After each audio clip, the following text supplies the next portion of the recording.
குரு பார்க்க கோடி நன்மைன்னு ஒரு வார்த்தை உண்டு ஜோதிடத்துல. அது என்னன்னா, உட்பொருள் என்னன்னா, எப்பேர்ப்பட்ட பாவியானாலும் அந்த குருவானவர் பார்ப்பார், கருணை ம், ம். காட்டுவாரேயானால், அதுல அவருடைய பாதி பாவத்தை அவர் ஏற்றுக்கொள்வார்.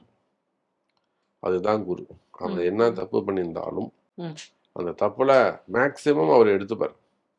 அப்ப இவன ஃப்ரீ பண்ணி விட்டுடுவார். ம், அந்த கருணை காட்டக்கூடியவர் தான் குரு.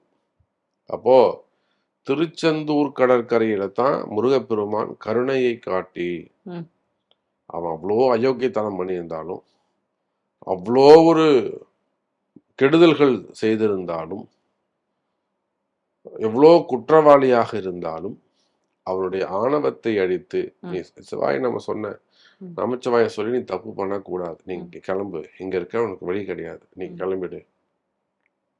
என்கிட்ட வந்து சேர்ந்துடு. ம், அப்படின்னு கருணை காட்டி ம். தன்னோடு அணைத்துக் கொண்டார்.